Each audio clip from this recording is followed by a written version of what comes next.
Chilli ജാസ്മിനിലേക്ക് എല്ലാവർക്കും സ്വാഗതം. കേരളത്തിലെ കാലാവസ്ഥയിൽ നന്നായി വളരുകയും പൂക്കൾ തരികയും ചെയ്യുന്ന ഒരു ചെടിയാണ് ചെണ്ടുമല്ലി അല്ലെങ്കിൽ ബന്ദി എന്ന് പറയുന്നത്. ഇപ്പോഴത്തെ സമയത്ത് നമ്മൾ ഈ ബന്ദി കൃഷി ചെയ്യുന്നതെന്ന് പറഞ്ഞാൽ ഓണക്കാലത്തിനെ ഉദ്ദേശിച്ചാണ്. ഓണത്തിന് പൂക്കള ഇടാനും വിൽക്കാനുള്ളവർക്കാണെങ്കിൽ അങ്ങനെ വിൽക്കാനും ഒക്കെ നമുക്ക് ചെയ്യാം. ബന്ദി നമ്മൾ നട്ടു വളർത്തുന്നത് ബന്ദിയുടെ വിത്തുകൾ, നല്ല ഇനം വിത്തുകൾ തിരഞ്ഞെടുക്കണം. നല്ല ഇനം ബന്ദിയുടെ വിത്തുകൾ വാങ്ങി പാകി കിളിപ്പിച്ചിട്ടോ അല്ലെങ്കിൽ തൈകൾ വാങ്ങിക്കാൻ ഇപ്പം ചില നേഴ്സറികളിലൊക്കെ കിട്ടാനുണ്ട്. അങ്ങനെയുള്ളിടത്ത് നിന്ന് നമ്മൾ തൈകൾ വാങ്ങിച്ച് നട്ടിട്ടോ നമുക്ക് ചെടികൾ വളർത്തിയെടുക്കാം.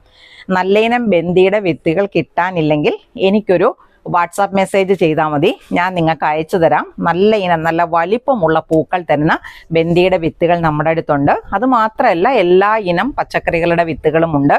ഏതെങ്കിലും വിത്തുകൾ ആവശ്യമുണ്ടെങ്കിൽ എനിക്കൊരു മെസ്സേജ് ചെയ്യാൻ മറന്നു പോകല്ലേ. വെള്ളം കെട്ടിക്കിടക്കാത്ത സ്ഥലത്ത്, നല്ല സൂര്യപ്രകാശം കിട്ടുന്നിടത്ത് വെച്ചിട്ടാണ് നമ്മൾ ബന്ദി വളർത്തേണ്ടത്. എങ്കിലേ ചെടികൾ നന്നായി വളരുകയും നിറയെ പൂക്കളുണ്ടായി കിട്ടുകയും ചെയ്യത്തുള്ളൂ. നമ്മുടെ ബന്ദികൾ കേട്ടോ, ഈ ചെടി ഞാൻ നട്ടുപിടിപ്പിക്കുന്നതും ഒക്കെ ഞാൻ നിങ്ങൾക്ക് കാണിച്ചു തന്നിരുന്നതാണ്. ഏകദേശം 1 മാസത്തോളം, 25 ദിവസമെങ്കിലും പ്രായമായ, പാകി കിളിപ്പിച്ചിട്ട് 25 ദിവസമെങ്കിലും പ്രായമായ ചെടികളാണ് നമ്മൾ മാറ്റി നടേണ്ടത്. അങ്ങനെ മാറ്റി നട്ടിരിക്കുന്ന ഒരു ചെടിയാണ്. അപ്പൊ ഇതെങ്ങനെയാണ് മാറ്റി നടേണ്ടത്, അങ്ങനെയുള്ള കാര്യങ്ങളെ കുറിച്ചൊക്കെ നമ്മൾ വിശദമായ വീഡിയോ ചെയ്തിട്ടുണ്ട്. കാണാൻ താല്പര്യമുള്ളവർ ആരെങ്കിലും ഉണ്ടെങ്കിൽ ഒന്ന് കണ്ടു നോക്കണേ, അത് നിങ്ങൾക്ക് ഉപകാരപ്പെടും.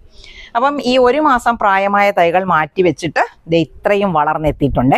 ഈ ബന്ദി ചെടിയൊന്ന് പ്രൂൺ ചെയ്തു കൊടുക്കണം. കൂടുതൽ ശിഖരങ്ങൾ വളരാനും അതുപോലെ നിറയെ പൂക്കൾ ഉണ്ടാകാനും കരുത്തോടെ വളരാനും വേണ്ടിയാണ് നമ്മൾ പ്രൂണിങ് ചെയ്തു കൊടുക്കുന്നത്. ഇപ്പം പ്രൂണിങ് ചെയ്തു കൊടുക്കുന്നതെന്ന് പറഞ്ഞാൽ ഏറ്റവും താഴത്തെ ഒരു 2 ഇലയുടെ മുകളിൽ വെച്ച്, അപ്പോൾ ഒരു 2 ഇല എന്ന് പറഞ്ഞാൽ ഇവിടം വരെയായി, ഇതിന് മുകളിൽ വെച്ചിട്ട് നമുക്ക് മുറിച്ചു കൊടുക്കാം കേട്ടോ. അപ്പം ഇത് പ്രൂൺ ചെയ്യുന്നതെന്ന് പറഞ്ഞാൽ നമ്മൾ ചെരിച്ച് വേണം പ്രൂൺ ചെയ്യാൻ, വെള്ളം തങ്ങി നിൽക്കാതിരിക്കാൻ വേണ്ടിയിട്ടാണ്. ഇത് നമുക്ക് കട്ട് ചെയ്ത് കൊടുക്കണേ. അപ്പം ചെരിച്ചാണ് കട്ട് ചെയ്യേണ്ടത്. അപ്പം ഏറ്റവും താഴേന്ന് ഒരു 1, 2, 3 സെറ്റ് ഇലയുടെ മേളിലാണ് ഞാൻ കട്ട് ചെയ്യുന്നത്.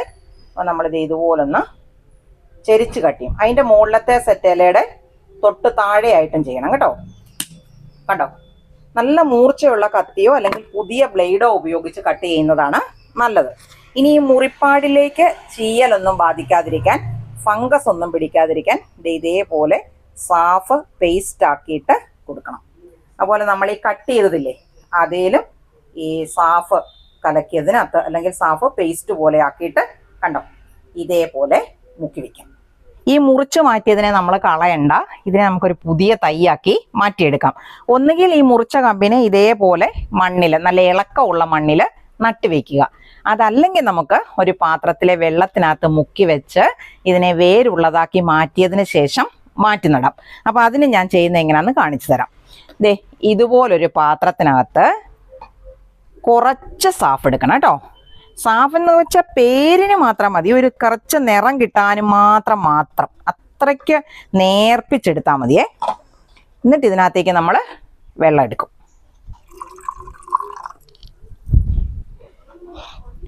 കണ്ടോ ഇതിൻ്റെ കളർ കണ്ടോ, ഇത്രയ്ക്ക് നേർപ്പിച്ച ഒരു കളർ വന്നാൽ മതിയേ. ഇത് ഒത്തിരി കൂടാനും പാടില്ല കേട്ടോ. ഈ ചെടിയുടെ ഈ 2 ഇലയുടെ കൂടുന്നിടം വരെയുള്ള ഭാഗം വെള്ളത്തിനകത്ത് മുങ്ങിയിരുന്നാൽ മതി. അപ്പം ഞാൻ ഈ ഇത്രയും വലിയ പാത്രം എടുത്ത് തന്നെ അറിയാം. ഇവിടെ നമുക്ക് 2-3 ചെടിയുണ്ടല്ലോ, അതിൻ്റെ എല്ലാം കമ്പി ഇതേപോലെ നമുക്ക് മുറിച്ച് നടണം. അപ്പം മുറിക്കുമ്പം പുതിയ ഓരോ തൈകളായിട്ട് കിട്ടും. അപ്പം നമുക്കതിനെ പുതിയ പാത്രത്തിനകത്ത് വെച്ച് വളർത്താം. പിന്നെ വേറൊരു ഗുണം കൂടെ ഉണ്ട്. നമ്മൾ ഇത്തരത്തിൽ കമ്പ് മുറിച്ചുണ്ടാക്കുന്ന തൈകളില്ലേ, അവയിൽ പെട്ടെന്ന് തന്നെ മറ്റേ തൈ ഒക്കെ നമ്മൾ മുറിച്ച് കഴിയുമ്പോൾ ശിഖരങ്ങൾ ഉണ്ടായി വരികയല്ലേ, അതേ പൂമൊട്ടിടുന്ന ഒപ്പം തന്നെ ഇതേലും പൂവുണ്ടായി കിട്ടും. അപ്പോൾ ഒരുമിച്ച് നമുക്ക് കൂടുതൽ പൂക്കൾ ഉണ്ടാക്കിയെടുക്കാൻ സാധിക്കും ഇതേപോലുള്ള തണ്ടുകൾ മുറിച്ചു നടുന്ന വഴി. അപ്പം തൈകൾ കൂടുതൽ ഉണ്ടാക്കാൻ താല്പര്യമുള്ളവരാണ് ഇതിനെ ഒന്നും കൂടെ കട്ട് ചെയ്യാം കേട്ടോ. അപ്പം ഇത് 2 തൈയായിട്ട് മാറിക്കിട്ടും, 2ലും പൂക്കളുണ്ടായി കിട്ടും.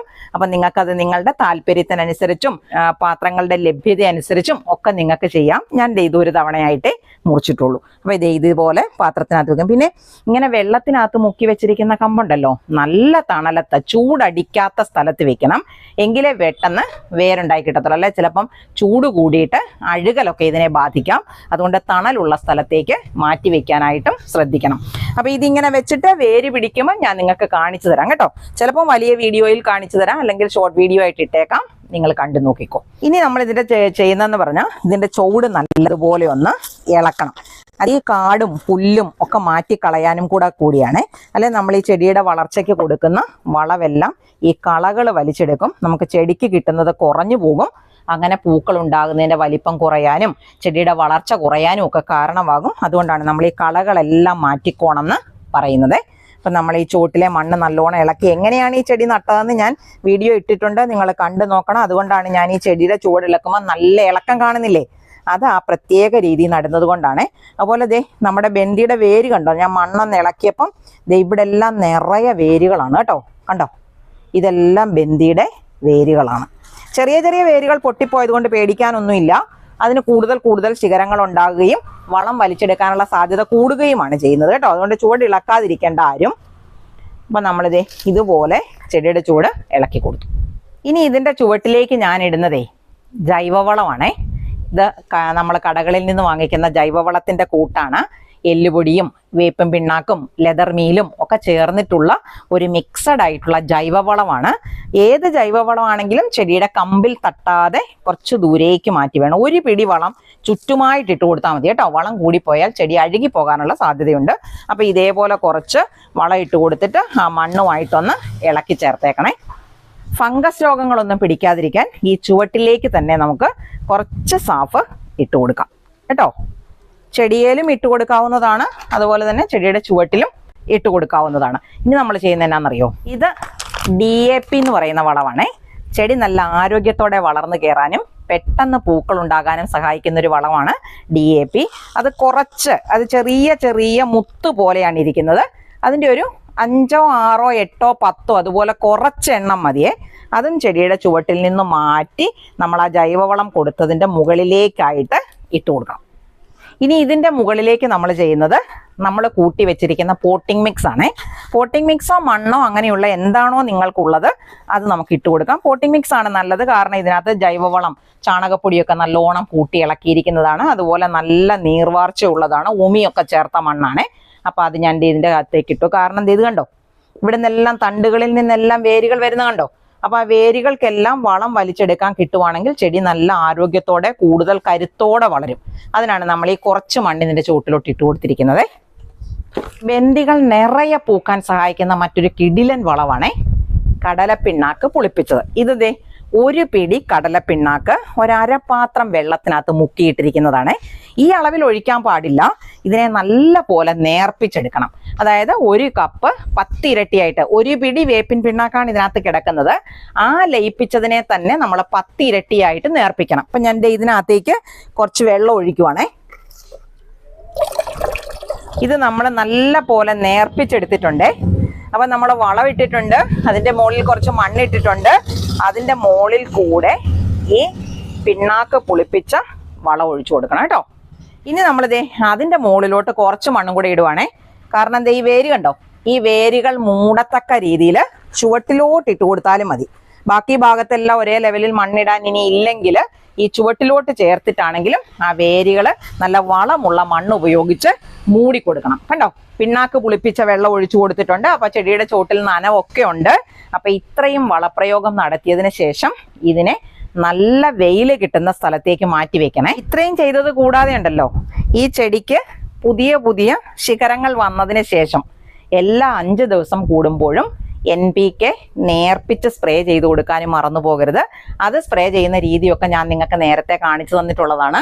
ഇത് കണ്ടോ, ഇതിനകത്തൊരു കുറച്ച് മാത്രമേ ഉള്ളൂ, ഞാനിവിടെ സ്പ്രേ ചെയ്യാൻ ഉപയോഗിക്കുന്നതാണ്. ഇതെങ്ങനെയാണെന്നറിയോ, ഒരു 1/4 ടീസ്പൂണ് സാഫും 1/2 ടീസ്പൂണ് NPKയും 1 ലിറ്റർ വെള്ളത്തിനകത്ത് കലക്കി വെച്ചിട്ട് 5 ദിവസം കൂടുമ്പം സ്പ്രേ ചെയ്ത് കൊടുക്കണം. ഈ ബ്രാഞ്ചസ് വന്നതിന് ശേഷമേ ചെയ്യാവുള്ളൂ. ഈ മുറിപ്പാടുള്ളതിനോട് കൂടി ചേർന്ന് ചെയ്യരുത്. ഈ മുറിപ്പാട് ഉണങ്ങിയതിന് ശേഷം മാത്രമേ എന്ത് തരത്തിലുള്ള വളവും ഇലകളിലേക്ക് സ്പ്രേ ചെയ്ത് കൊടുക്കാവൂ. ചെണ്ടുമല്ലി വളർത്തുന്നവരെല്ലാം ഇതൊന്ന് ചെയ്തു നോക്കണം.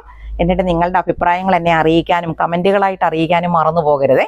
ഇതേപോലെ മറ്റൊരു നല്ല വീഡിയോയുമായി നമുക്ക് അടുത്ത ദിവസം വീണ്ടും കാണാം.